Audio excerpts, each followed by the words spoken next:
Welcome to another episode of the Money Brew. And today I have a special guest who's my husband, partner in life, love and, let's not say crime, life, love and business, Anthony Sultana. Anthony, thank you for joining me today. You're welcome, Kylie Sultana. Because I don't see you enough at all. You know, I thought I'd get you in the studio and talk to you. Yep. But I really wanted, so with Creo Wealth, and so we are big on money conversations and talking about money with your partner. Mm-hmm. So I thought it would be really great to get you in and to just talk about when we first met. That's a long time ago, Kylie. It is, Anthony. Let's just keep that under the hat for the moment, under the, you know. But yes, it was a long time ago. But we'll get into that. But I just wanted to sort of, talk about when we first met and how we were so different when it came to money, maybe why we were different with money, and kind of how we worked through it and how long it took, because it took a long time. Yeah, all good things take time. Well, they do, don't they? Thank you, darling, for saying that. All good things take time. That's all right. That's so sweet. So, I'm the first to admit that when we first met, I was in a bit of a situation. I didn't think I was. To me, it was just normal. I had a fair bit of debt, and I love the look on your face. I don't think money or finances was part of your idea. No, someone started to talk about money, and I was like an ostrich. I'd stick my head in the sand. Yes. So I just wanted to get your take on what, because I really don't remember when I started to talk to you about money. So I had several superannuation funds, didn't I? Yes, yeah. And I hadn't done tax returns for a very long time. Probably about 5 or 6 years returns. It was a long time. It was a mess. Yeah. I think you almost had a panic attack when I... Yeah. I think you were. Did you go home and say, what the hell have I done? No, I just thought, okay, I just couldn't believe how many super funds, because back then, every time you changed jobs, you were given a new super fund. So it was very common. So that didn't surprise me, but just surprised me that it was like that you hadn't looked over it. So we had to get statements, if you recall. Had to ring up the funds to find out. I didn't even want to do that, right? Yeah, no, that's right. We forced you to do it because of privacy, obviously, had to be done. Yeah. And also your tax returns. Like I saw all the taxes you paid and you didn't want the refund. I thought, this doesn't make sense. Who doesn't want a refund? We all want a refund. We managed to get that done for you. Yeah, we did. Yeah. And I did have a fair bit of debt as well. We did, yes. Do you remember that? Do you remember that car? The car, the little Barina? That little Barina? Yeah. It was a shitbox. Oh, no, that wasn't a shitbox. No, it was the one before that. Yeah. Yeah. But I went into a car yard, and it was one of those massive loans. I think I paid about $30,000 for that car that was worth about $12,000. No, I don't know, but probably with all the interest here, and that's what we... It was a very high... It's one of those classic from back in the day. I don't think they can do that now, but from back in the day, it was, they sign you up, and that's how the car salesman made their money. That's right, and that's what we looked at. The first thing we looked at was to get... It was, wasn't it? Pay that off. What did we do? Why can't I remember any of this? Because it was money back then. It was money. Have I just buried that memory back in... Probably. Back in the depths of darkness somewhere? Possibly, which is a good thing, because that's the ignorance about money. You've buried it. It's about focusing on money now, which is a good thing. Yeah, it is. It is. So, yeah. So we got all of that sorted out. So that was good. And then we saved and went on a big trip together. Yeah, to Europe. We went to Europe. Yeah, we did. And then we got engaged. We did. You did. You did. We did. Not just you. I was part of that. I don't know what I'm talking about. That's right. We did. You popped the question in Paris. Yeah, it was. Disneyland, a merry-go-round. Merry-go-round? Carousel. We're still going around. The carousel. We're still going around. Yeah, nice. Oh, dear. I'm still going on those horses, horses up going and up and down. Yeah, that was sweet. I remember that. I was good. I'm glad you remember that. I remember we almost had an argument just before too. Yeah, I did too. He had the ring in your little, what is it, money belt thing. Money belt, and he went into the bathroom to take it out to pop the question, and yeah, I got the shits because you were taking too long. Yeah, I couldn't undo it because I pinned it so tight, so I Yeah. won't lose it. I was Yeah. paranoid the whole time. But Yeah. And I Yeah. had the shits, yeah. And I He think came you- out like, mm, leave sure. me in the middle of Disneyland in Paris. I don't speak French. What are you doing to me? yeah, I thought to myself, should I ask a question? I think, And then he was like, oh, my God, am I really going to ask this woman to marry me right now? yes.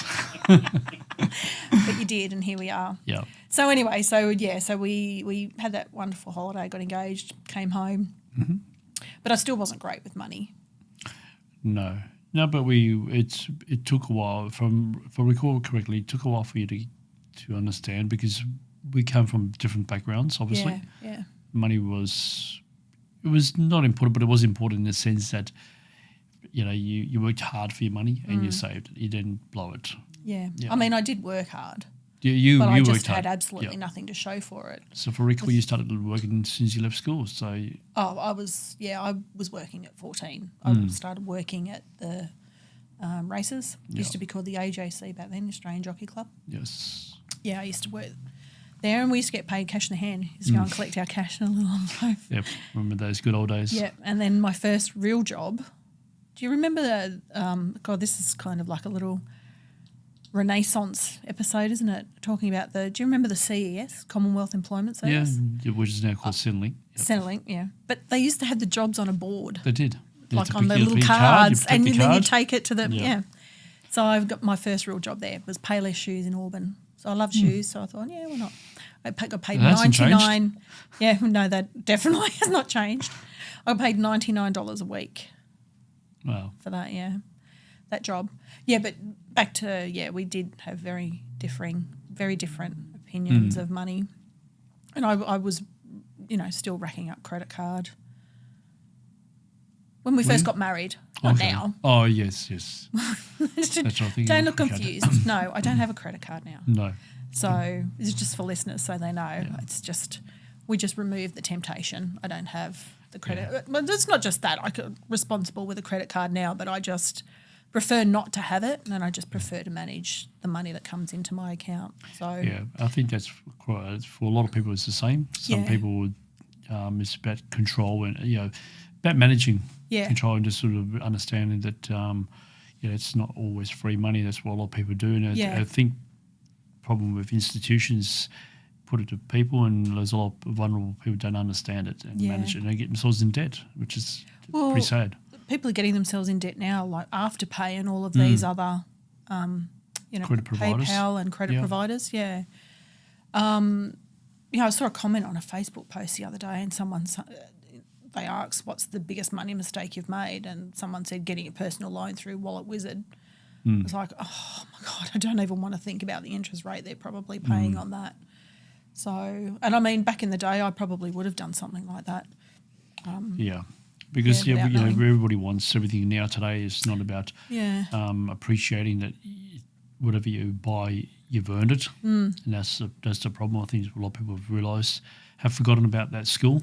Yeah. So it's about people work. Obviously, they will get paid. It's just about knowing what happens with that money. And a lot of times, people, when asking questions, where did money go to? They go bills, or I don't know. Everybody's got bills. Pretty much. And when people say they don't know, that's a big problem. So It is. Yeah, we get that a lot, right?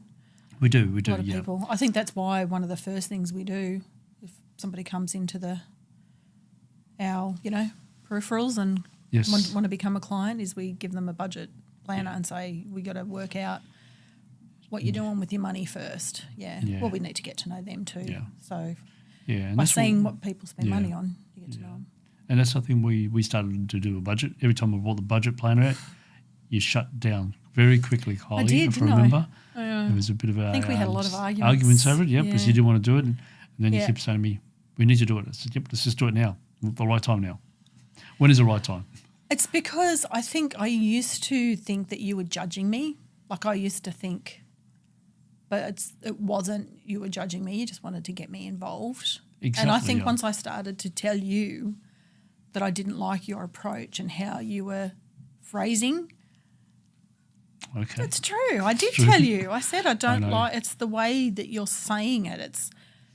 I think because of how I was brought up, Correct, saying the way I was spoken to, I was always made to feel guilty about anything. So that kind of tone and those kind of questions just instantly make me freeze, and I just didn't want to face it.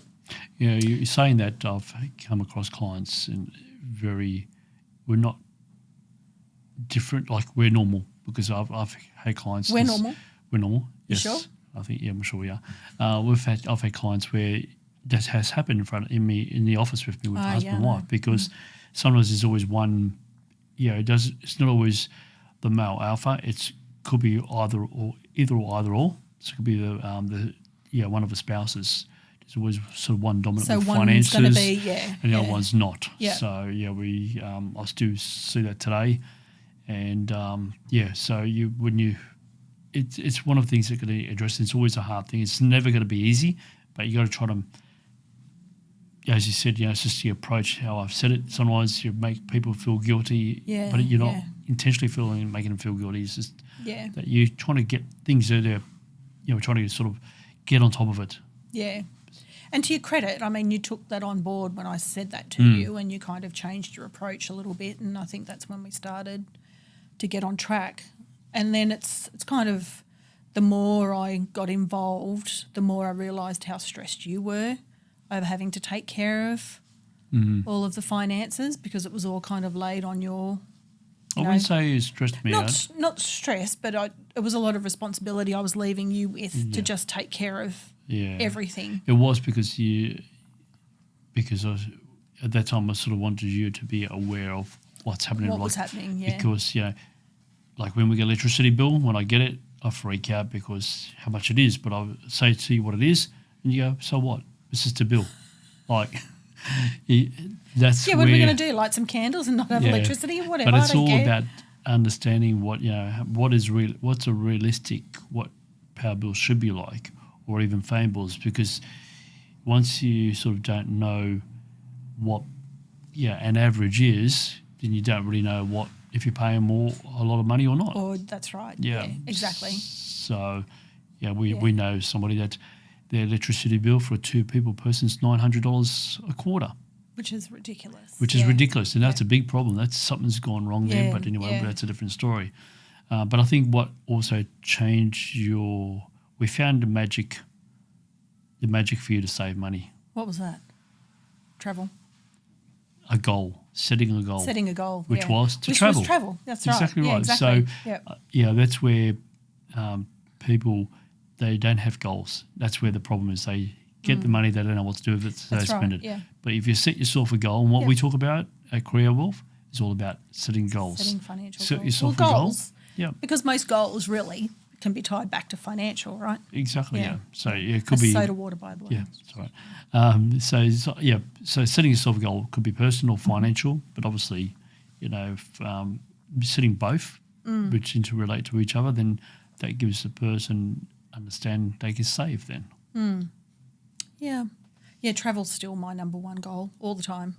I don't function unless we've got some holiday in the plans, or you would just work 24/7. No. You would just work non-stop if I did not plan holidays. Admit it. Just admit it. No, you're wrong. Yeah, I'm not wrong.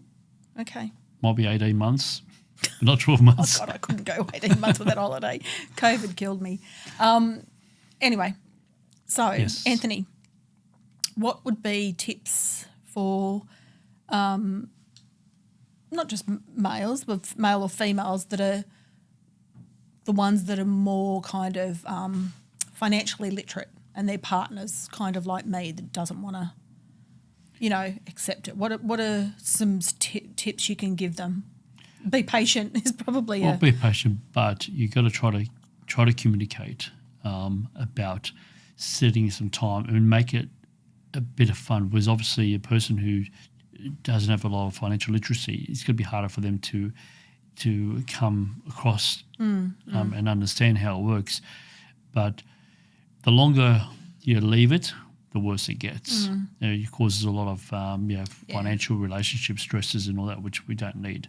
So it's about trying to address it sooner, and it's about doing a communication, just maybe setting small tasks. So like, with yourself, set yourself a goal on holiday. Okay, well, let's go on holiday. We need to expand money. Let's start saving. So I think that's probably a good way to do it without being forced upon the other person. Yeah. So it gives them something they want to achieve. Some sort of control. And, it could be for a car, it could be for anything, but just start saving, because once you start realising that you save money, it gives you that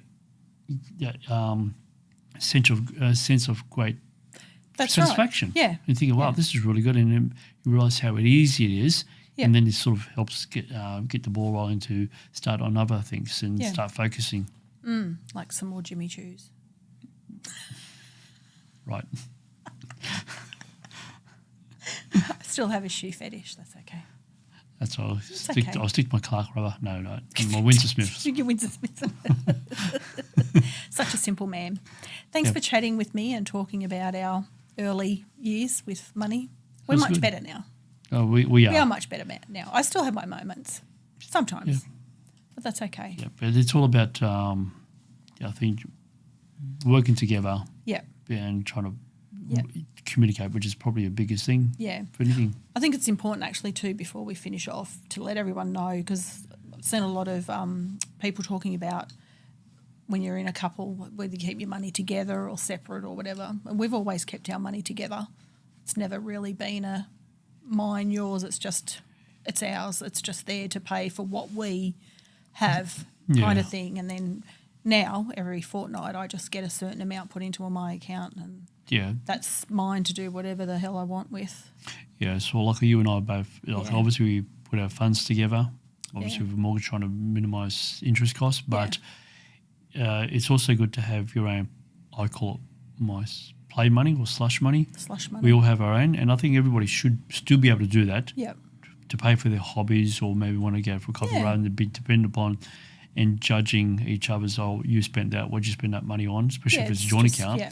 So, you pull your money to one account, and then you could just set amounts which you both agree on, which to is your own individual, for us. and that's the way to do it. Because if you do that, then you only spend what you've got.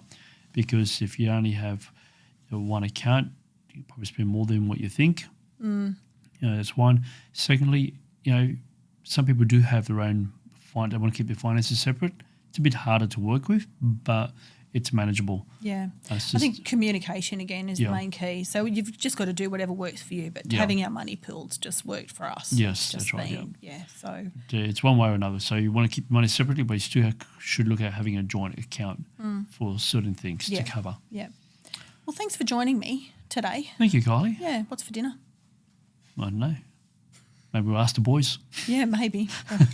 I don't think they'll be cooking dinner. We'll be eating bloody eggs on toast if it's up to them. Thanks for joining me and sharing. So thank you. And thanks for the invite, Kylie. Yeah, you're welcome, Anthony. Thanks, babe. Bye.